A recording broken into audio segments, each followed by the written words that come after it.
ये कहानी है आइक नाम के मैजिशियन की, जो कि काम करता था डीमन लॉर्ड्स आर्मी के लिए और साथ ही महान मैजिशियन रोमबर्ग का पोता था।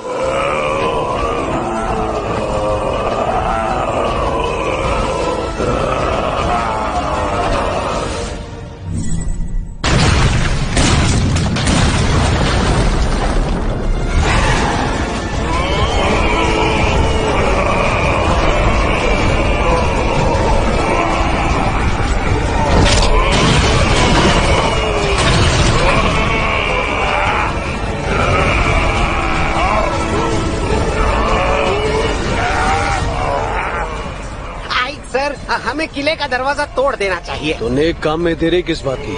हाँ बिल्कुल, इसलिए मैंने अपना मोटा दिमाग लगाया और सेना को पहले ही तैयार कर दिया।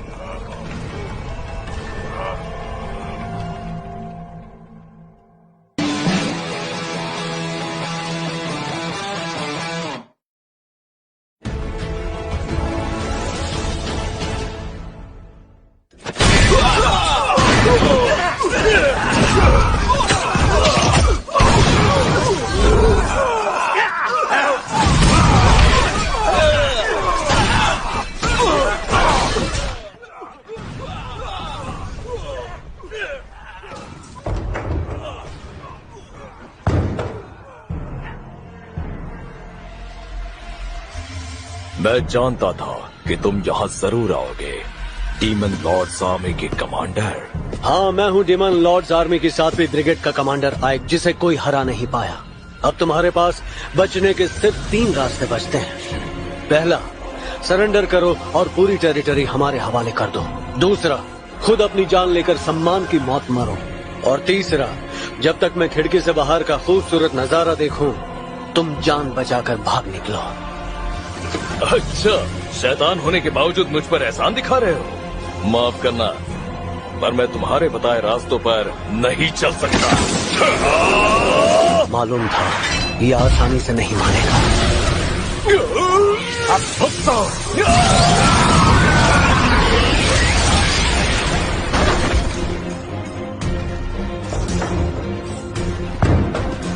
आइक सर, आप ठीक तो हैं? इसके घाव ठीक करो। क्या? जिन सैनिकों ने सरेंडर किया उनका भी इलाज करवाओ।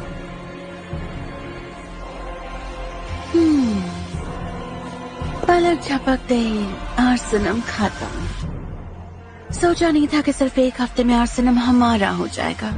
मैं जानती थी इसके जैसा और कोई हो ही नहीं सकता। बैरियर मैजिक, जंग खत्म हो गई।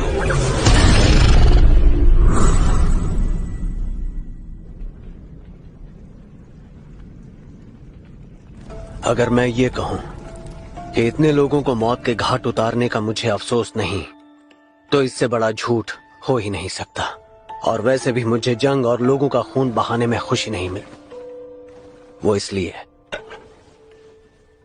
क्योंकि मैं भी एक इंसान हूं, ना कि एक शैतान। और मेरे गुरु रोमबर्ग एक महान जादूगर थे। गुरुजी सभी सभ्यताओं और ग्रंथों के ज्ञानी थे जो पहले कभी इस दुनिया में हुआ करती थी। उन्होंने मुझे अपनाया और इंसान होने के बावजूद भी उन्होंने मुझे सारी कलाएं सिखाई।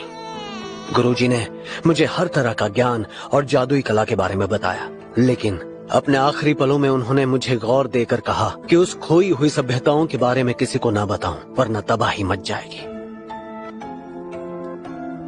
एक और बात उन्होंने मुझसे कही। मेरी बात ध्यान से सुनना, चाहे जमीन आसमान एक हो जाए, ये पोशाक और मास्क कभी मत उतारना। तुम्हारी असली पहचान दुनिया के सामने आ गई तो डीमन लॉर्ड तुम्हें माफ नहीं करेंगे। ठीक है सर। ये कमरा, यहाँ के हर कोने में ताकतवर जादू का खजाना है और मेरी इजाजत के बिना यहाँ कोई नहीं आ सकता। ये आवाज कैसी? ये क्या? अरे कब से यहाँ छिपी हुई हो? मुझे माफ कर दीजिए, मुझसे गलती हो गई। सच कह रही हूँ, मैंने कुछ नहीं देखा। प्लीज मेरी जान मत लेना। पर तुम कौन हो? पहले मुझे माफ कर दीजिए। रोना तुम्हें नहीं, मुझे चाहिए। मैंने 20 सालों तक अपनी पहचान छुपाई और आज सब खत्म हो गया। आइक सर, हाँ, आखिरकार हमने किले पर कब्जा कर ही लिया। पर क्या आपको नहीं लगता आप बहुत सारे इंसानों को जिंदा छोड़ रहे हैं? चिंता मत करो, हमारे नए डीमन लॉर्ड अलग हैं। वो पुराने लॉर्ड की तरह नहीं है, उन्हें सिर्फ जीत से मतलब है।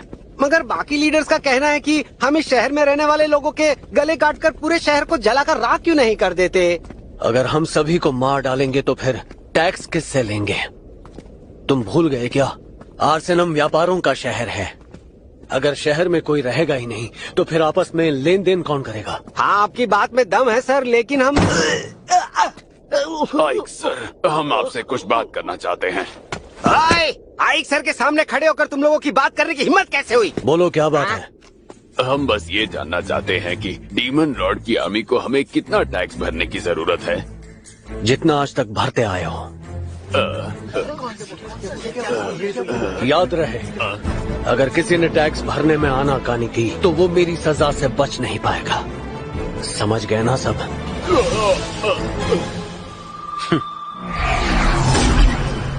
अरे ये तो छू मंतर हो गए।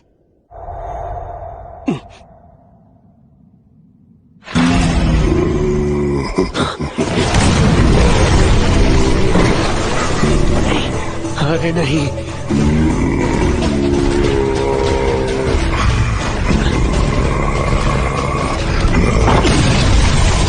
आपने वादा किया था कि इस तरह अचानक आप नहीं आएंगी कमांडर।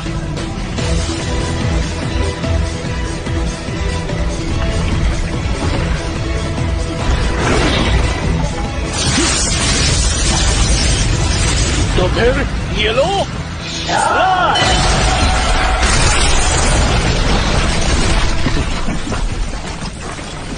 क्या बात है, वो छोटा सा लड़का जो इतने वक्त तक अपने दादाजी और महान मैजिशियन रोमबर्ग की परछाई बना रहा, वो आज इतना शक्तिशाली हो गया। मुझे पता था तुम्हें ये जिम्मेदारी देकर मैं कोई गलती नहीं कर रही। ये है डीमन लॉर्ड्स आर्मी की 7th कॉर्प्स कमांडर सेफिरो। सीधे शब्दों में कहूँ तो ये मेरी बॉस है और इकलौती डीमन जिन्हें मेरा राज पता है। आप क्यों आई? किसी और को भेज देती तो सरप्राइज देने का मौका कैसे मिलता? वैसे भी काफी दिन हो गए थे। आर्सेनम की वजह से आई हैं? मैं उसकी रिपोर्ट सबमिट करने की सोच ही रहा था। मेरे लोगों ने मुझे तुम्हारी उस बेहतरीन जीत के बारे में काफी पहले बता दिया है। आखिर कैसे तुमने उस शहर को अपने कब्जे में कर लिया आइक, लेकिन मैं उसके लिए नहीं आई। फिर ऐसी कौन सी बात है जो आपको यहाँ तक आना पड़ा?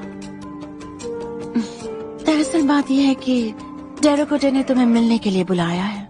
हाँ? तुम्हें ये जानकर खुशी होगी कि तुम पहले ब्रिगेड कमांडर हो जिसे ये मौका मिल रहा है। लेकिन मैं ही क्यों?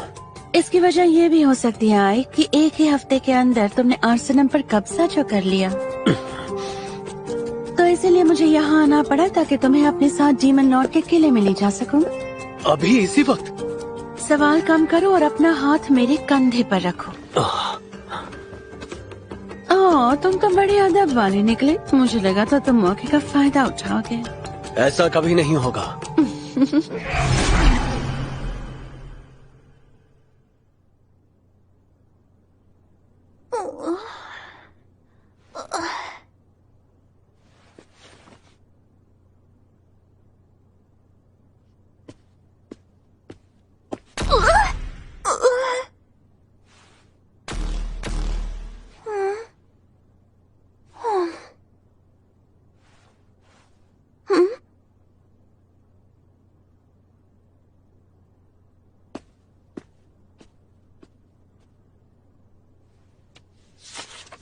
इसे खाकर खत्म करो।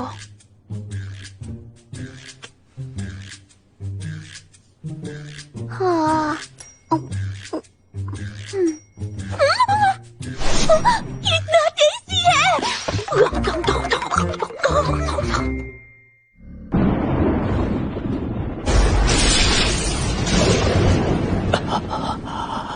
क्या हुआ? किले के इर्द गिर्द कड़कड़ाती बिजली को देखकर डर गए? खैर कोई बात नहीं, जो भी हो तुम एक इंसान ही तो हो।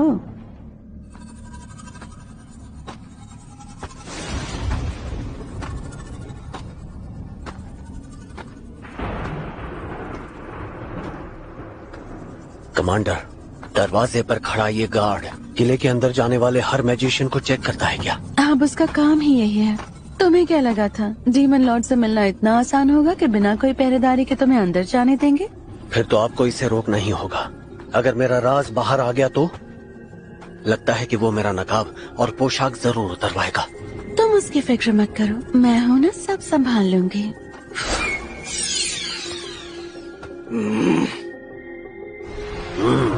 इतना शानदार जादू रोमबर्ग के पोते से इतनी उम्मीद कर सकते हैं? तुम मेरे दादाजी को कैसे जानते हो? ऐसा कोई डीमन पैदा नहीं हुआ जिसने महान मैजिशियन रोमबर्ग का नाम न सुना हो। सालों बाद भी मेरे दादाजी को कोई भूल नहीं पाया। बातें करके वक्त जाया मत करो, डीमन लॉर्ड इंतजार कर रहे हैं। डीमन लॉर्ड का किला डोबरबर्ग बहुत ही बड़ा है। डीमन लॉर्ड की विशाल ताकत और जादुई शक्ति को दिखाने के लिए इसे ऐसा बनाया गया है। इसलिए ये जगह बहुत ही विशाल है जहाँ से इस वक्त मैं चलकर जा रहा हूँ। कमांडर, उनके पास पहुँचने तक और कितना चलना होगा? बस पहुँच ही गए। तुम यही सोच रहे हो ना कि मेरी उड़ने वाली शक्ति आखिर तुम्हारे पास क्यों नहीं है? नहीं नहीं, ऐसा कुछ नहीं है। ये इन्हें कैसे पता चला? मैं हमेशा से चाहता था उड़ने वाली शक्ति मेरे पास भी हो। मैं जादू से ऐसा कर तो सकता हूँ, पर इतनी अच्छी तरह से कंट्रोल नहीं कर सकता। ज्यादा से ज्यादा बस ऊंची छलांग मार सकता हूँ।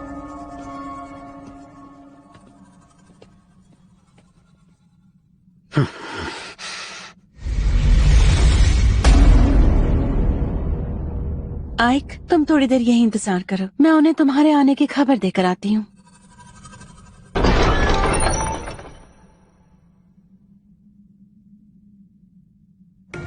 डीमन लॉर्ड डेरोकोटेन ने इंसानियत के खिलाफ जंग छेड़ दी है और साथ ही शैतानों को हर चीज में आगे कर दिया है। वो शैतानों के लीडर और सबसे शक्तिशाली हैं। माना जाता है कि वो निर्दयी और हिंसक हैं। चाहे दोस्त हो या दुश्मन, वो किसी को भी नहीं छोड़ते। अगर उन्हें लगा कि कोई उनके काम का है तो चाहे वो कमजोर हो या उसे जादू ना आता हो, वो उसका इस्तेमाल कर ही लेते हैं। उनके लिए सिर्फ काबिलियत मायने रखती है और इसी की नींव पर उन्होंने डीमन आर्मी खड़ी की। डीमंस की खासियत है कि वो किसी ऐरे गहरे के साथ काम नहीं करते। उनकी लड़ाई हमेशा खुद से होती है। लेकिन डीमन लॉर्ड डेरोकोटेन ने इस सोच को बदल कर रख दिया और उसी डीमन लॉर्ड ने मिलने के लिए मुझे यहाँ बुलाया है। किस सोच में पड़े हो आए? अंदर आ जाओ।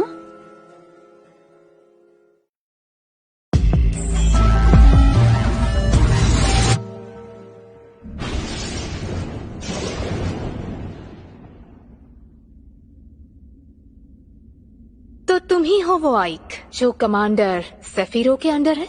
जी। अपना सिर ऊपर उठाओ। जी। मेरे किले में तुम्हारा स्वागत है। ये क्या, डीमन लॉर्ड एक लड़की है? मैंने तुम्हारी ऐतिहासिक जीत के बारे में सुना कि 1 हफ्ते में तुमने आर्सेनम पर कब्जा कर लिया। जी, मैंने बस वही किया जैसा मुझे कहा गया। इसका पूरा श्रेय सेफिरो मैम को जाता है। अरे वाह, सोचा नहीं था कि तुम इंसानों की तरह भावुक निकलोगे। ये क्या, कहीं मैं पकड़ा तो नहीं गया? ये महान मैजिशियन रोमबर्ग का पोता है जिन्हें जादुई दुनिया में गार्डियन ऑफ हेल का दर्जा दिया गया है। ओह, तो ये बात है। ये महान रोमबर्ग का पोता है, शायद इसीलिए ये इतना विनम्र है और इसकी सोच भी काफी दूर की है। इसीलिए तो इसने लोगों को जान से नहीं मारा और ना ही उनके लीडर को मारा। इंसानों की जान लिए बिना ही इसने आर्सेनम पर कब्जा कर लिया। मुझे जीरोन की बात सुन लेनी चाहिए थी। उनके लीडर को सबके सामने मारकर बिल्कुल एक शैतान की तरह पेश आना चाहिए था ताकि इन्हें मुझ पर शक ना हो। नहीं, मैं इंसान हूँ, मैं ऐसा नहीं कर सकता। लेकिन मेरी पहचान सामने आ गई तो। डीमन लॉर्ड, अगर आपकी इजाजत हो तो मैं कुछ कहना चाहता हूँ। हाँ जरूर। शुक्रिया, क्योंकि हम इंसानों को डरा कर रखते हैं, इसलिए वो हमारी बात नहीं सुनते और आज तक हमेशा ऐसा ही होता आया है। अगर हम इस बात पर गौर करें कि जब जब